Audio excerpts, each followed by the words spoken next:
Saan nyo nakalagay yung mohon? Sa banda? Mohon.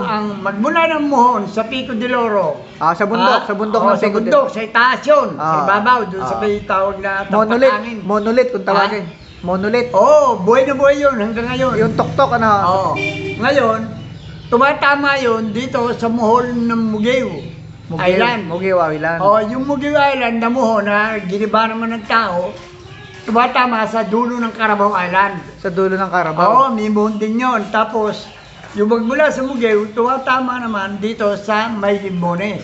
Kung tawagin, may pagitan ng Cabaong at saka Limbones. Ano hugis nun? Parang kwadrado hugis nila? Kwadrado na may tilo sa ganun, para banderahan. Hindi, pag tinagtama-tama yung mga mohon magiging makakahugis kwadrado. O haba? Parang triangle yan eh. Triangle. Oo. Pero yung mohon dun sa Pico de Oro, nandun pa rin. Oo. Sa tuktok yun ang bundok. Hanggang ngayon. Balita ko, binisita raw ng mga pulis eh. Ang nawala lamang yung sa Mugeo. Sa Mugeo, na tibag na tao. Pero yung nasa Carabao, sa dulo. Pero may palatandaan pa rin yung pinagbasagan. Yung sa Carabao, nandun pa rin. Nandun pa rin yun. Yung sa Cabaong, nandun pa rin. Oo. Kaya ngayon, ang sukat kamo ng katubiganan, nung panahon ni Kapitan Carrio, sinukat kamo yan, nilubigan. Yung fisheries na sinubigan, yung tatay yung taga 13. Siya ang happy nun, happy ng fishery.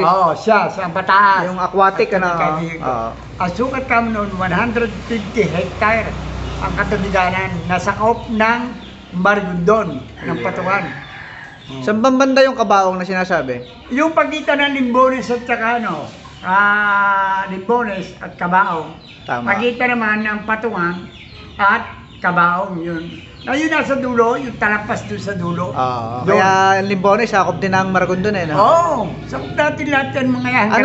Anong 19 yan sa natatandaan nyo? Sinukat? Hindi ko naman tatanda kung anong 19 yun. Pero, Bata pa ako noon eh. Hindi pa kayo kapitan nung sinukat? Kapitan na.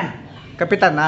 Bata pa naman ako. Di ba ako appointed di po yung UNAS? Tama. 18 anyos pa lang ako. Konsehal ako ni Ninong Dolpo. Ano yung mga 70s na o 80s na yung sinukat? Hindi ko matanda na. Pero yun yung nung 60s, bata pa ako. Siguro nung ako'y magkapitan, maaari mga 80s na. Gawa ng panahon pa rin kaya po Ilan taon na kayo ngayon? By 78. Ito si Kapitan. Kapitan. Sa 73 na nga ako last, Pebrero, kinakantsawan ako ng mga bata. Meron daw 29 ngayon. Paano ako gagawin yung anak? Kapitan Carrio ng Barangay Patungan nung araw.